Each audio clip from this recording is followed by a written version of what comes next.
Well, we'll move on next to Anfield and another defeat for Liverpool, 3-0 against Nottingham Forest. I was at a football writers' dinner in Manchester on Sunday night that Arne Slot was meant to attend to pick up his trophy as FWA Manager of the Year after their title win last season. He obviously decided he wanted to pull out of that event on Sunday morning. It's probably not unexpected that he would do that, given the scrutiny and the pressure he was under at the moment. Mark, you've probably seen Liverpool more than either me or James this season. What is going wrong at Liverpool, and at what point is Arne Slot's position going to start being questioned, do you think? And like James was just saying about Thomas Frank, it's a crazy question to ask, but I don't think we're there yet. But, the way football is right now, it won't be very long. So we've won 6 and lost 6. There's a stat doing the rounds that only Chelsea under Mourinho back in 2015-16 as defending champions have lost more games at this stage of the season. Mourinho was sacked in December. So I don't think that's going to happen with Arne Slot, but he's got a lot of problems to sort out. I mean, defensively, they are all over the place. The fullback situation, they haven't replaced Trent. Andy Robertson, he's back in the side because Kirk has not been good enough, but Andy Robertson, as good as he's been, probably not the player he was 5 or 6 years ago. Konate is terrible. Van Dijk is struggling because Konate has been terrible. Alisson Becker's back, but they've really missed him for the last 2 months. The midfield isn't operating as it should do. But it's sort of front that, that it's really not working. And obviously, considering the money they spent on Isak and Ekitike and Wirtz, it's just not happening, But other than that, they're great, right? Well, apart from, but yeah.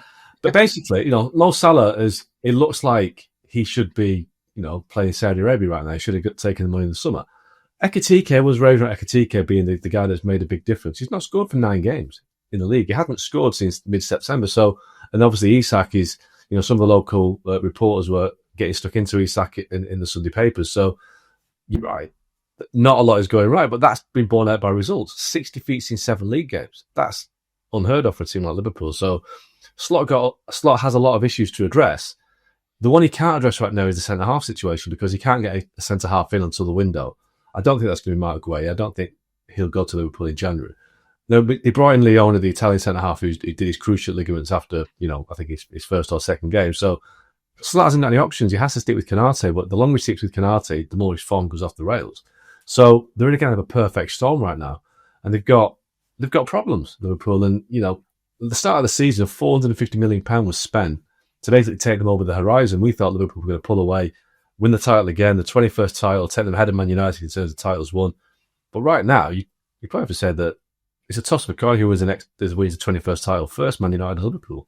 I never thought I'd be saying that in November after the title in May. Wow, that might be the most damning thing you've ever said about Liverpool, I think, on this podcast. Well, Rob, I just wondered whether you saw, we just listened to Mark talking there about obviously the drop-off of players like Salah and even Van Dijk, who were sort of obviously stalwarts of this team just as recently as last season. I just wonder whether you see any comparisons between this and what happened with City that, sort of almost out of nowhere. I think at the start of last season, basically everybody predicted City would go on and win the league, and then suddenly it kind of all fell apart. Do you see in Liverpool anything comparable to what happened with City last season? Yeah, I mean, the one thing that Pep kept telling us last season was that he felt that they'd got their summer recruitment wrong, the way that they went about the summer, that they'd obviously won 4 Premier League titles, and that he thought that he could stay loyal to that group of players who had won in those titles for at least another year. He kind of thought that, well, they've done so much for me that I'm gonna stick with them, and I'm gonna have another year with this group. And it got to probably around this time last year where he started to sort of say, I think I've made a little bit of a mistake. What I should have done is maybe instigated more changes than I did. I didn't appreciate that there would be such a drop off. Now, it was exacerbated last year at City because of the injuries that they had. They couldn't deal with the amount of injuries that they had, and they ended up having to bring academy kids in for debuts at, playing in quite key positions like centre half, and they just couldn't cope in the end. So there were different issues, but I do wonder, and it's easy. The problem is it's easy for us to sit here now with Liverpool sat in mid-table. I know Mark has got a piece on the website talking about Liverpool being perhaps the worst reigning champions ever in the Premier League era. So it's easy for us to sit here and go, oh, well, I told you so. They should have made more changes. But, maybe they shouldn't have been as keen to stick with that core group with Salah and Van Dijk. Maybe they should have been more open to the idea of Salah going somewhere else, because I understand why they did it, because they had three big players who were out of contract, and they didn't want to be seen to be losing all three of those, because it would have been a sign of weakness. So they obviously at the time thought that the deals for Van Dijk and Salah, given that they were losing Trent, were good deals. But I wonder now whether right in the thick of it, right in the middle of the trenches, in a run where they don't seem to be able to get out of it, whether there's a few people at Liverpool sort of saying, maybe we stuck with Salah for one year too long. And again, it's very, very easy for us to sit here. I felt the same with Van Persie at Man United. There was no real sign that he was going to have this big drop off, but he did. And then all of a sudden, he gets to sort of November, December, people are sort of saying, "Oh, well, he should have gone in the summer." Well, it's easy to say now. I do wonder whether Liverpool are sort of maybe regretting that Salah deal a little bit. Mark, can I just touch on that piece on the site? Do you want to? You've obviously sat on the fence, as you so often do, there by suggesting that they're the worst Premier League team, champions already. It is based on statistics. I'm not just having a rant about Liverpool. Basically, so the three champions that have been basically terrible. Let's forget Leeds, because Leeds won the last football league title. They finished 17th in the first Premier League season. Discounting Leeds, the reigning Premier League champions that have really stumped the place out have been Blackburn. Blackburn in 95, 96. They finished 7th in the end, which is pretty good. It's finished 7th. Chelsea finished 10th under Mourinho when they were sacked, and then Leicester were the worst. They finished 12th. Now, obviously, Liverpool right now, I think they're 11th. We're talking on Monday afternoon. If Everton beat Man United on Monday evening, then Liverpool got to 12th. So they are tracking to be statistically the worst Premier League champion in the defence of the title. But at this same stage, after 12 games, both Blackburn and Leicester had lost 6 games, like Liverpool. So only Chelsea had lost 7. So they are playing pretty poorly.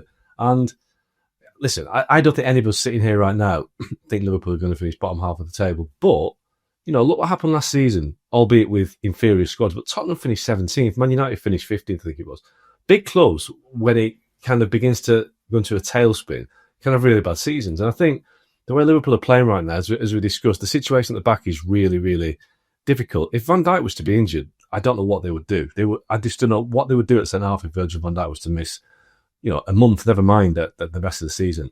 Salah's going to go to the African Cup of Nations soon. That might be a good thing. Most Salah going to the African Cup of Nations might actually enable Slot to say to Wirtz, to Ekitike, to Isak, look, guys, this is your time now. The grumpy old legend that hasn't been delivering, he's not here anymore. He's gone for a month. So this is your time to deliver. And maybe this coming month will be the transition period between the great team of Jurgen Klopp to the team of Arne Slot. But I think what we have to say is most of us probably thought that what's happening now was going to happen last season at Liverpool. And what Slot did last year by winning the league was just kind of everyone scratching their head thinking, how did that happen?